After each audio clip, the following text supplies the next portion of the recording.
Okay, everyone can hear me? That's a yes or a no? Yes, okay, great. Welcome again to another random walk down Mill Street. Today's class we're going to talk about Tisha B'Av. There's so much to talk about. I could spend hours. Literally, the Tisha B'Av morning service lasts 4 or 5 hours. So if you wanted to go through each one of the keynote, we would be here a very long time. But what I'm going to do for you today is to go through something I found in the archives. It's one of my favorite things to do with you.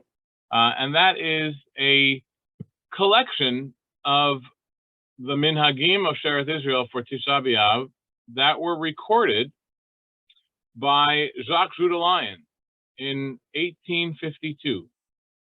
He didn't get through the whole year, but he has, he has from Shabbat HaGadol to the 7th day of Passover. He has Shavuot. He has Rosh Hashanah Kippur. He has different sections of the year where he records all the minhagim. And one booklet has to do with the 3 weeks in Tisha B'Av. And there are a lot of little fascinating nuggets in it. Overall, you're going to hear this again and again from me, but overall, the impression is how incredibly faithful our tradition has remained to minute detail in the service, which are the same from 1852 as today. Things that have nothing to do with halacha, things that have nothing to do with anything that makes any difference for the laws or the observances. Purely minhag. Mostly liturgical minhagim, which you will see to some degree or another are faithfully kept to this day here in the synagogue. Of course, I'm already very familiar with those minhagim, and so the things that really interest me are those things that deviate. So I'm gonna attempt to show you a few things that we have changed over the years, and hopefully you'll find that interesting as well. Okay, so let me share my screen now.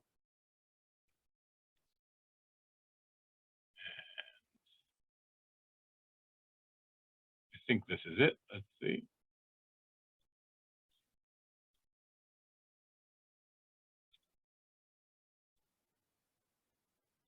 Okay, you can see this the screen. Okay, great. Okay, so we're going to start with, this is what it looks like. So this is a few pages in. This is actually 6 pages in. The first 5 pages are all about the 3 weeks, and so that there are some interesting things there too. But we're going to start with this description of the eve and the evening of Tisha B'Av. And basically, I want to read through it and give you running commentary and a few things along the way. We're not going to get through the whole thing, but we're going to start, make a few comments along the way. So starting right here, Erev Tisha B'Av. This is Jacques Judah Lyon's Minhagim as recorded in 1852. The candles removed before the Heichal and before the Teba. So they take the candles away. The Teba is stripped of its fancy colored cloth, and a black cloth is spread thereon. This is what we do today. You take the candles are covered in black. What we do today, we don't remove them because they're gas. They're not actually candles. But in 1852, they were candles.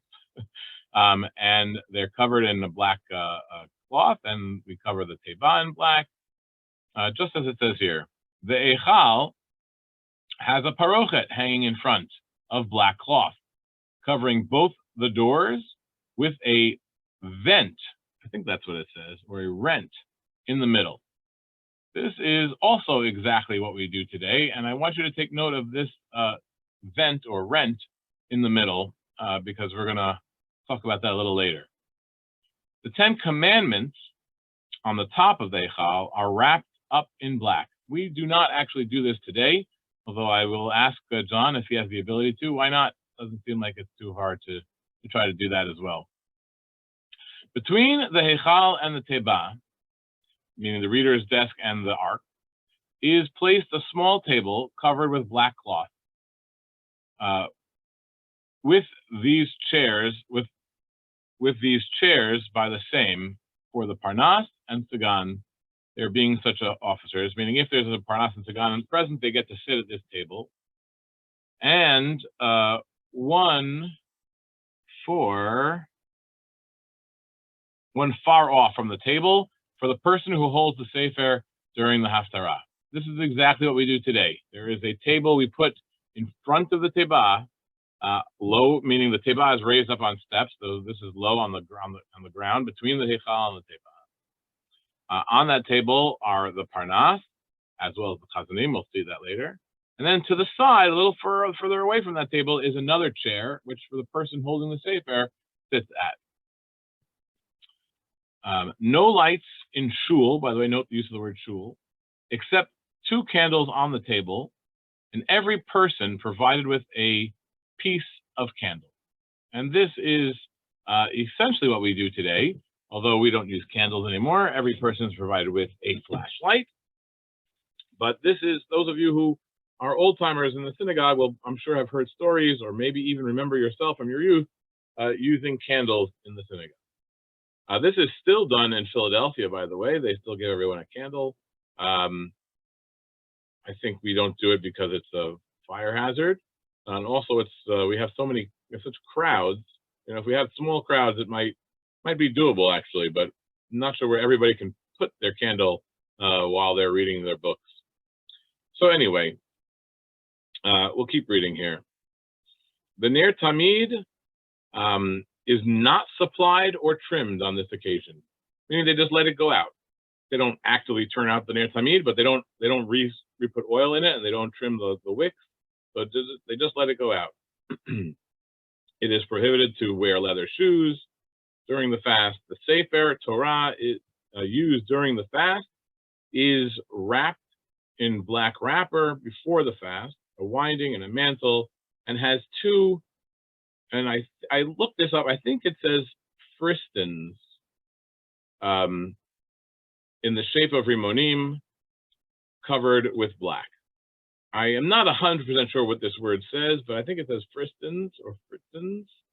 And I looked it up. There is, and this is my best guess. I really don't know. There is a company that is very old from Amsterdam that makes bells.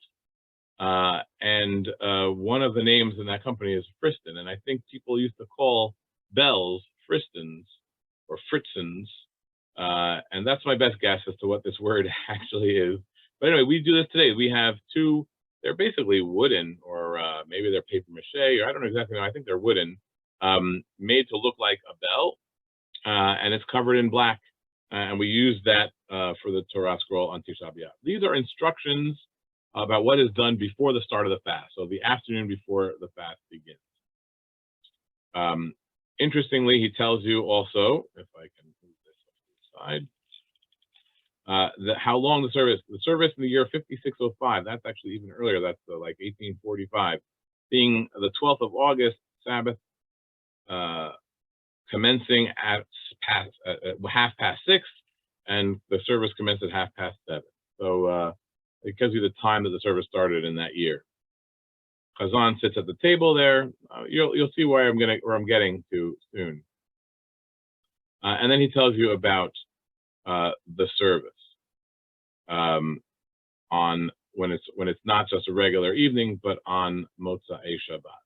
So here we have how it starts. Chazan stands and does not stand at the Teba on this occasion, but stands at the table, and he says Al Naharot Bavel, which is the psalm that begins the evening service, which is chanted by the Kahal with the Ta'amim of Echa. That's exactly what we do today. Al Naharot Bavel Sham Yashabnu Gam Bachinu V'Zochreinu Et to the same melody as Echa is read. Then he says the Chazan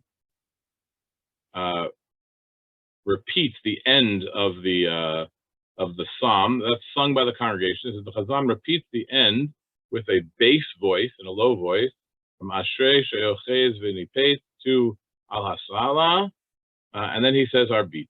V'hurachum, baruchu, etc., as usual.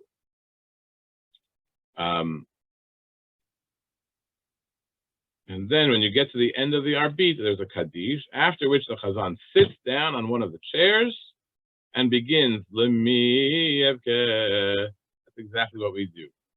But on Motzei Shabbat, he sings Ani HaGever, which is another kina, which we're going to get to first. And this is really what I wanted to show you. Here is a side note from Jacques Lyons. Query. Some contend that this is the proper place to make the Havdalah at Ani HaGever, on Saliente Shabbat, on Motzei Shabbat. Some will have said it before, Al Naharot Bavel, at the beginning of the Arbit. The Havdalah, whether it is made in this place or not, let's see if that's what it says, is merely consists of nothing other than the Chazan holding his fingers to the light and saying audibly, Baruch, the blessing of Borei Me'orei Ha'esh. And then this is really kind of interesting. Old Mr. Lazarus, I don't know if you can say it, old Mr. Lazarus, Alav HaShalom, was of the opinion that it should be said before Al Naharot Bavel. So that is what it says here. First thing I want you to notice is this discussion of when to say the blessing of Borei Me'orei Ha'esh on the beginning of the Tisha B'Av service on Saturday night. So just to show you the background, here is Orach Chaim. This is the Shulchan Aruch, Yosef Karo. This is Leil Tisha B'Av Shechal Be'echad B'Shabbat, the evening of Tisha B'Av, or Tzom, the fast of Av that falls on Sunday. Kishero'eh Haner, when you see the candle, Omer Borei Me'orei Ha'esh. Doesn't tell you when to make that blessing, other than when you see the candle, which makes a lot of sense because presumably after Shabbat you'll need a candle to see. And so when you see that candle, you make the blessing. You don't say the regular Havdalah blessings of the spices or the wine. And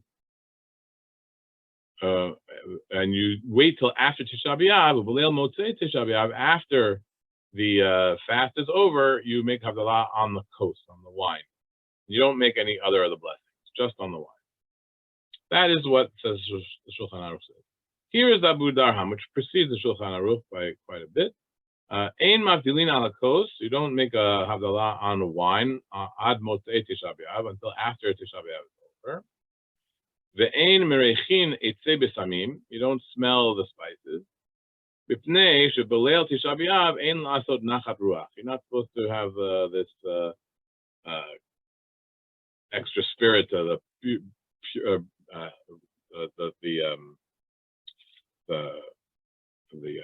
appeasement of the spirit on the eve of Tisha B'Av. But what do? Aval mevarchin al ha'or, you make blessing on the light, on the flame. Kodem shekorin echa, before you read echa. So this little line about when you say the blessing on the candle is actually makes itself into a difference in the minhagim right here in our congregation in the 1850s. And some say you say it before Echa, which would be the keynote at the end of the Arbit, before you read Echa.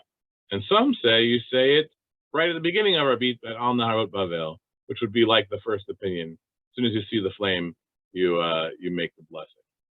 That's all. That's a little interesting aside note from Jacques Lyons. And in case you're wondering who Mr.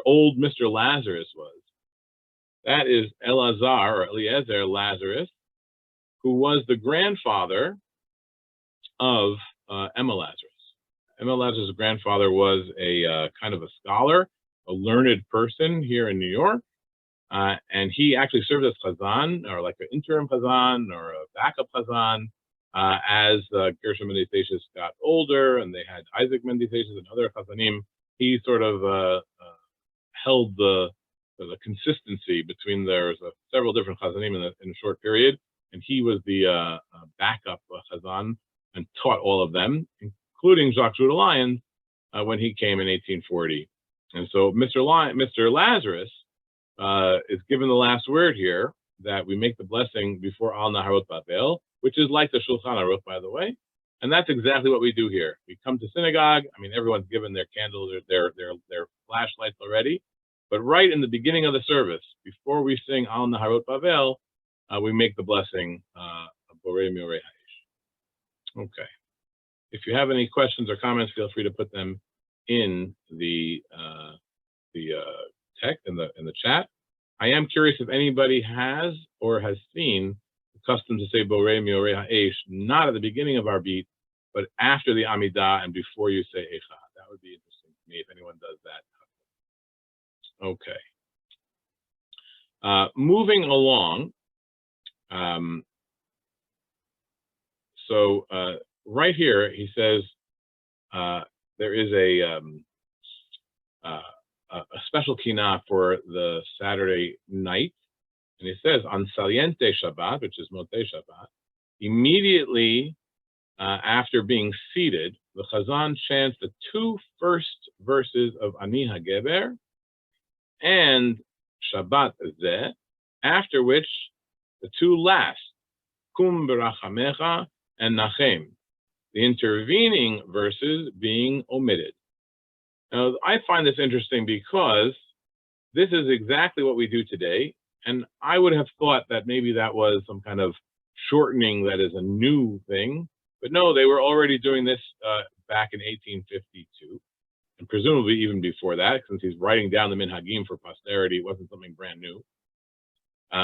And so they only recite, this is a kinah for a Saturday night, they only recite the beginning and end of it. And it's a beautiful kinah, which I'm going to play for you now. And this is how we are going to, after the Amidah of the Arbit, before we say Eicha, this is going to be sung this year. Let's just look at the chat before I play it for you. Ashkenazi Aminhag is after the Amidah for Borei Miorei. So that is like Abu Darham was saying. Although I really, when you have those sources that say that you read it before Eicha, that you say the blessing before Eicha, I wonder if that is being so, taking a little bit too literally, right? I think for people in the Middle Ages, they might have read the Arbit by heart, and didn't need a lot of light for that part.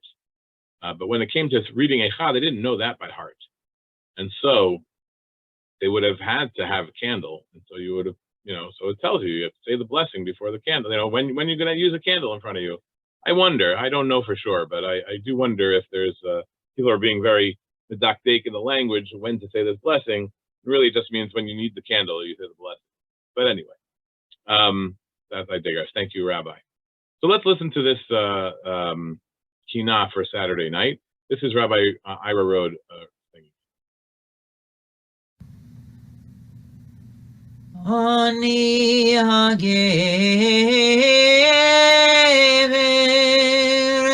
HaKonen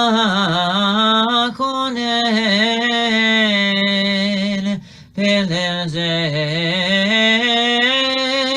B'mar Vet Onen V'tachat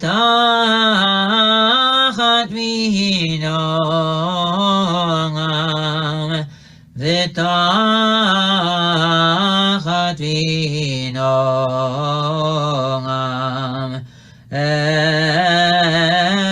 Echa Zav Yugam Shabbat Zeh Leil Tishna B'Av B'Tzeito Ayeli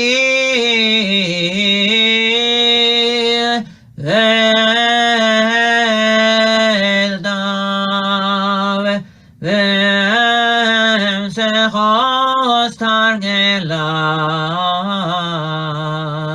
V'Emsechos Targela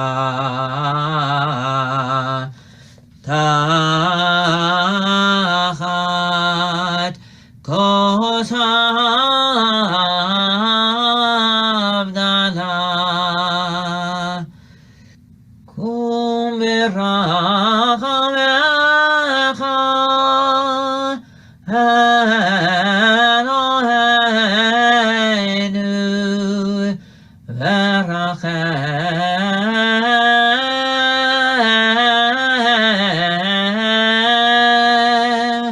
aleinu v'hafach elenu l'sason v'hafach elenu l'sason v'chol lev yishchach Aaron Nachem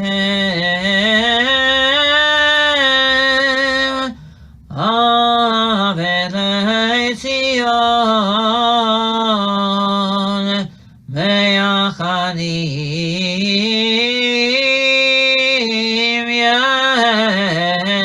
Yesha Ufdiyon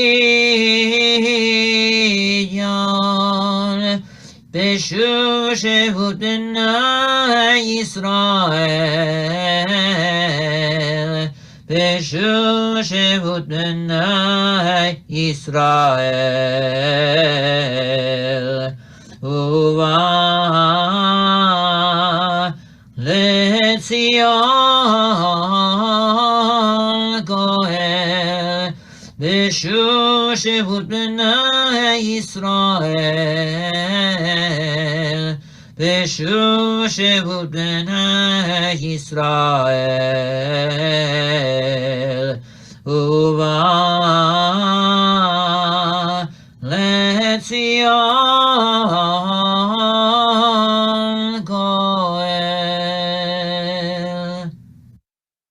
So it's beautiful, and I wrote does an excellent job, better than I could, certainly, better than most other name could. But there's one thing I want to show you here, and which is really indicative. I'm not going to show you much more of it, but with each kina,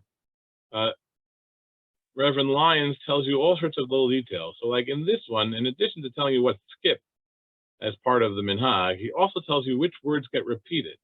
So he says that it's sung to the tune of Ale Hartzion, which is something that I don't know of. I don't think we sing that kina here otherwise. And then it's saying, observing to repeat in the first verse from Tachat V'hinonam. And that's exactly what we do. Tachat V'hinonam, repeat it twice. And the second verse, Emta Kos Tangela. That's exactly what we do. This exactly the same, down to the repetition of words, as was in the Minhagim recorded in 1852. Maybe you're not impressed by that, but I find that very affirming that we're doing exactly the right thing hundreds of years later. Will there be a Zoom for Echa? Write to me privately, and I'll let you know. Okay. Moving along. So now, Reverend Lyons goes through the evening service, and he tells you with a lot of detail how the chapters of Echa are read. Echa Yashava, chanted with its peculiar tune, which follow the Ta'amim. First chapter by the Chazan without interruption until Al Kol Pisha'ai, that's the end of the first chapter, where the congregation then comes in, and then that's repeated by the Chazan until the end of that first chapter. Second chapter is chanted by an individual, another person, until the end of that chapter, and then the congregation responds, Asher Tipachta Ribiti, just like we did in the first.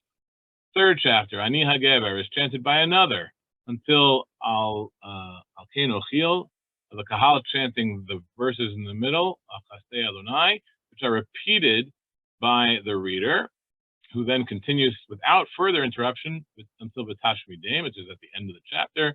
Kahal then respond, Mitachat Shemei Adonai, which is the end of the chapter.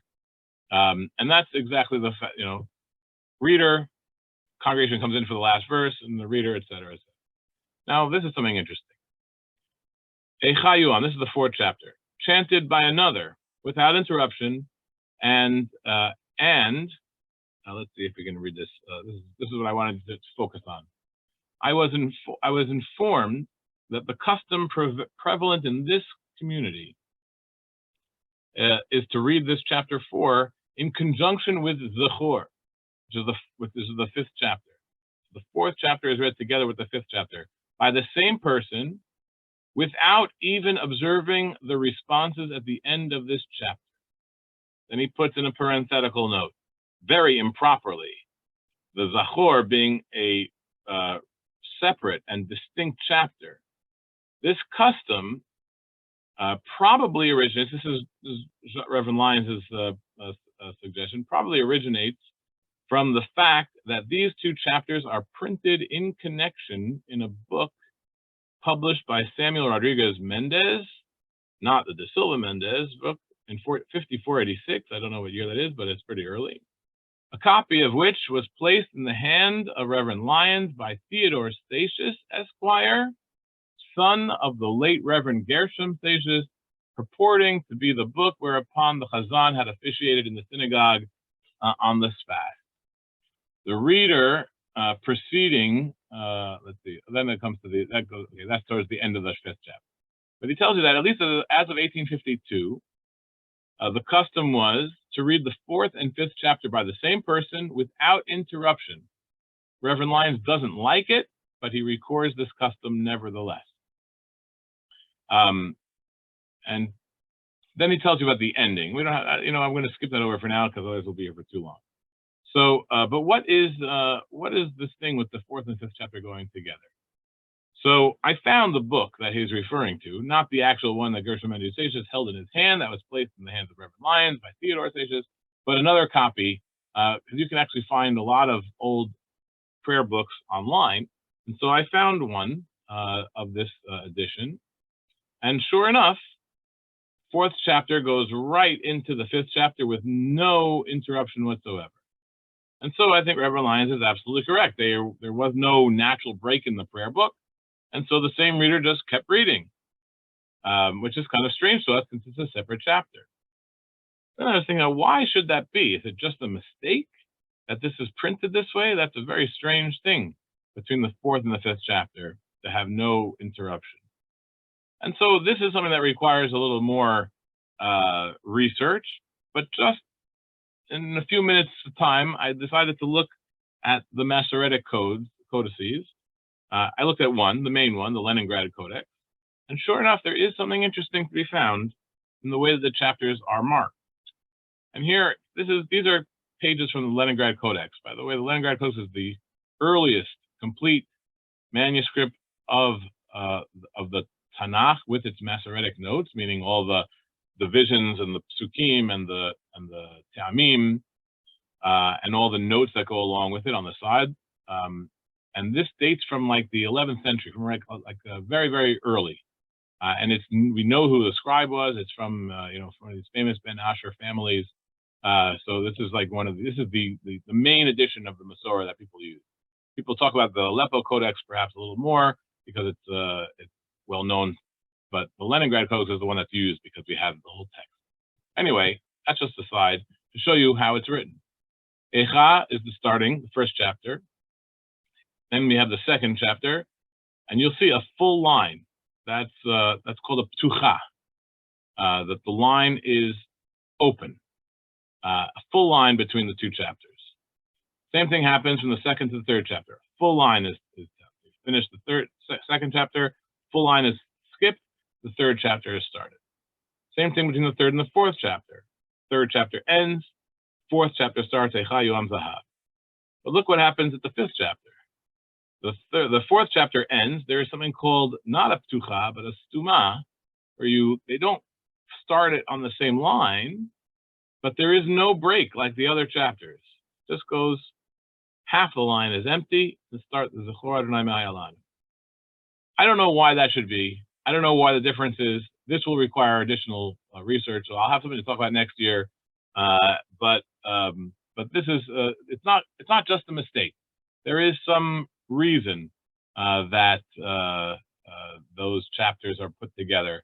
I don't know what they are, but that was the custom to read the chapters together as of the 1850s. That is not done today. We have separate readers, and the congregation repeats Gila Alcha Totayech at the end of the 4th, making a division between the 4th and the 5th chapter. So here's one of the differences So it was done in the early half of the 19th century and today. Okay, moving right along. And again, I could go on forever. I'm not going to keep you on forever. We're just going to talk a little bit more about some of the choreography of the morning service. And this I want to show you here, starting from, this is after the keynote. So I don't know how many of you have been to Shearith Israel. Maybe you can, you know what, I'm going to stop the share just for a moment. How many of you have been to Shearith Israel for the morning of Tisha B'Av? Those of you who have may know that a huge change in the order of the service took place or was enacted in the 1990s. The traditional order of the service, you read the Shachrit, and then after the Amidah, you read keynote. And in Shearith Israel's tradition, we have a lot of keynote. 27, 28 keynote. I mean, we number 1 through 25, but they're actually more than that.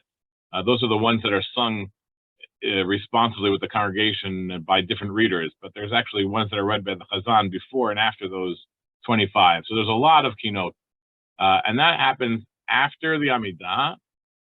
And you read all these keynote, it lasts a long time, an hour and a half, 2 hours just of keynote. And then, once those keynote are all done, you take out the Torah, you read the Torah, you read a Haftarah, and then after that we read Job. If you're still looking for more, and then we finally finish, and it's around 12:15, in the afternoon. So that's the way the service is supposed to go. But in the 1990s, there were a lot of, I don't know, maybe even today, but there was a lot of pressure for those people who didn't want to spend the entire day in synagogue to be able to get the Torah reading done so that they could go on with their day. I don't think it's so right to change such customs, but I wasn't one making the decisions at the time, and I understand there's a lot of pressure for people who rightly or wrongly go to work or have other things to be, other places to be. So they placed the Torah reading before the keynote, not in its original place, and they moved the keynote to the end so that people who wanted to leave after reading the Torah or reading Eicha could leave, and then those who wanted to stay for the keynote could stay. And so that's what we do today. The reason I'm mentioning this is because what I want to show you in that paper from Dr. Lyons is the choreography of taking out the Torah. And so I'm going to show that to you here. Let's go back to the share screen. Okay, so Alelaili is what we call the last of those keynotes.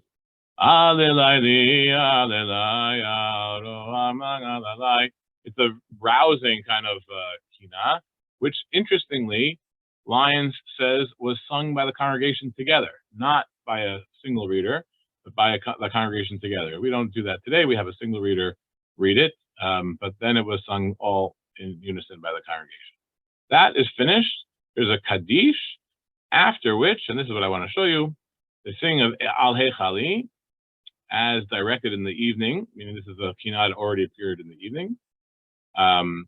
He has a note about some slight differences from the evening to the morning. And then Sifdi Kina, this is another, Sifdi Torah, this is another kina, sung by the Chazan, to the same melody as Silichot, tune, chanted emphatically, and the congregation responding. And then he says, during the kina, the Chazan alone, without any procession, moves slowly from his left until he reaches the steps on the south side of the Heichal. This had me confused because today when the Chazan goes, he does follow to his left, which is significant because we never walk to our left. Usually when you come off the Teva, you go to your right and go up to the Heichal on your right. But here the Chazan is going the opposite way he normally would, going up the left. And it says here that he goes up the south stairs. This confused me until I realized that he's not in our synagogue. He's writing in 1852 in the Crosby Street Synagogue, which has a different layout. And so going left must have been to the south. ascends up to the Heichal while the congregation is responding to the last verse of the Kina. The Chazan goes behind the curtain, hanging there before the Heichal, opens the Heichal a little bit, and places his book and sings Kumi V'Sifti Torah to the tune of Kol Yilala. The Kahal responds. This, I don't know if I can properly convey the drama in this little choreography here. I'm going to sing for you the Kina. I should have put a song in there, but again, my computer was on the fritz today. But this is one of the most dramatic parts of the service, and it takes place. The Chazan sticks his head. Remember that said that the Heichal is covered with a black parochet with a split in the middle. The Chazan goes up and just lets his face be seen through the split in the middle with his sidur visible to him, and he sings this Kina.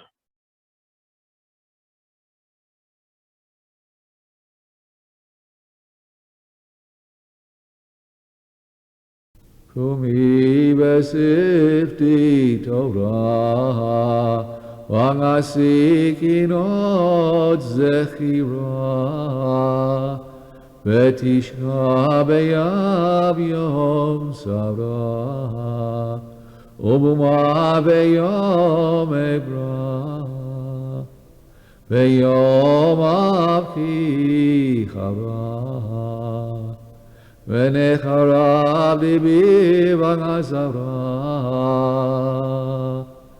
Sengaka gedola umara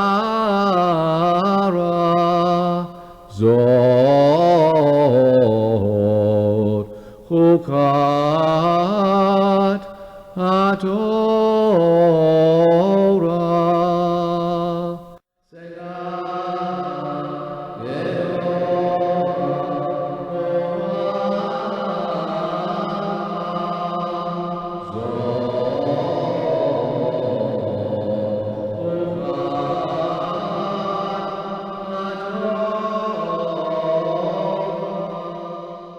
Shalina veromegina aye machane shechina obet levia veduchana ve'efo anshe emuna ve'ana pana ana Ori hane mana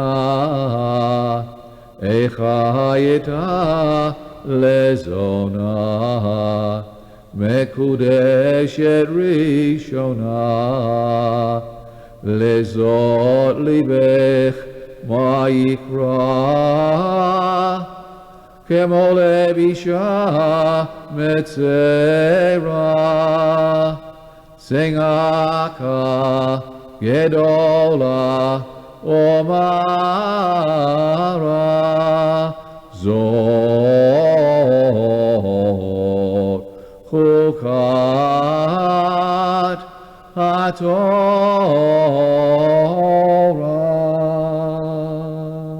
Selah.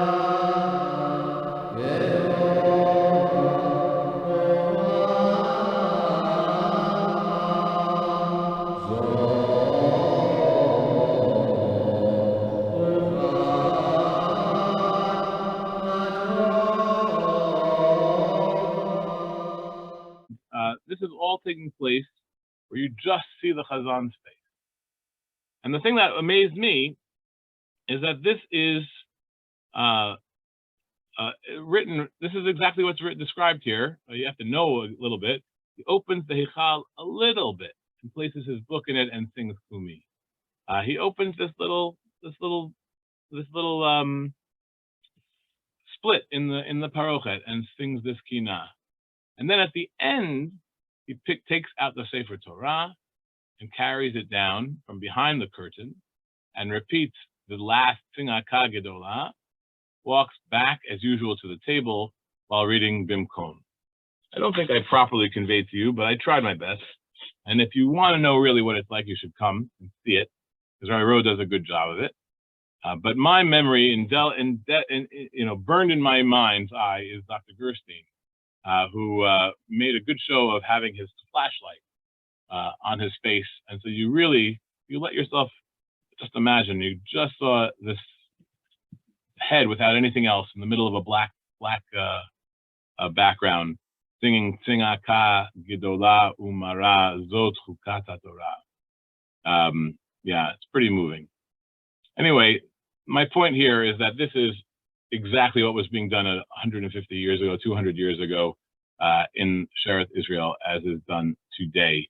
Not just the words, but the entire choreography is really the same.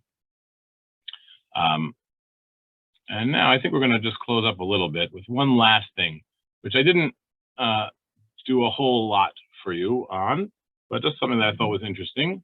So this is now after the end of Tisha B'Av. This is the very end of Tisha B'Av, at the end of, after Mincha, and really after Arbit, because they said Mincha and Arbit together. So Mincha, we sing, is a different, as soon as the Shachrit is over, I shouldn't say the Shachrit, as soon as the morning service is over, which is over basically at Chatzot, half the day, 12:15, 12:20, depending on how fast we go. Then they take off the black covers, and we make the synagogue ready for Mincha. People come back for Mincha, they put on tefillin, and you say Mincha, there's Torah reading, there's a haftarah. By the way, the haftarah is the haftarah of Shuba. I think Ashkenazim don't read that, they read a different one. Shuba is the same haftarah as we read before Kippur. And in my mind, the person who read it most frequently, not every year, but most frequently in my youth, was Dr. Martin Pereira. And I think I saw Tia here earlier. And so I hear his voice always on Tisha B'Av with various keynote, but especially on Mincha for the Haftarah. And then we have these special poems. So if you can't make it in the morning, come in the afternoon. It's also incredibly special. And we have two things. We have poems of Nachamu. Nachamu, Nachamu, Ami, Yomar Eshkol Kofer. With the whole congregation singing together in a strong voice. It's very moving. Then we have the Chot tunes. Nachamu, Nachamu, Ami, Yomar. So yeah, so you'll get a little bit of the high holiday feeling, which is the next thing in the calendar coming up after Tisha B'Av. So that is a little nod to what's coming, Rosh Chodesh Elul. Anyway, right here is something I thought was very interesting. And this is, he records it in his collection of minhagim. There being a conflict between the minhag and the din concerning the Birkat HaLevana, it is best to make inquiry before entering any rule in the book of minhagim. Nonetheless, he is putting it down here. Some say it is customary to say the blessing on this evening of Birkat HaLevana, while the prohibition is on the record. And he says, see Orach Chaim chapter 426. So what is this talking about? So every month at the after Rosh Chodesh, or after you see the new moon, there is something called Birkat HaChodesh, Birkat Levana. Ashkenazim call it Kiddush Levana. It's usually said on a Saturday night. It doesn't have to be said on a Saturday night, but it's customarily said on a Saturday night, not the first week after the moon has been seen, but after the first week, after 7 days. There's all sorts of reasons for this, but that's the custom. So we haven't said it during the first 9 days of Ab, and so now is an opportunity to say it. But in the Shulchan Aruch it says you don't say it on the after Tisha B'Av. But apparently the custom here was to say Birkat Levana. And so this we'll have to save this for another time and examine it a little closer. I can tell you what our custom is today, and I think it has nothing to do with the Shulchan Aruch. and that nobody stays to say Birkat Levana. Everyone goes home to eat. No one wants to extend their fast any longer than they have to. But if you want, we can chalk that up to being followers of the Shulchan Aruch as opposed to the old minhagim of Shearith Israel. I don't know how true that would be, though. And if anybody wants to say Birkat Levana, go ahead. I'm going home to eat. So that's my presentation for you today. There is more to be said, much more to be said. I'm glad I made it through without the electricity going off. I'm going to end the recording.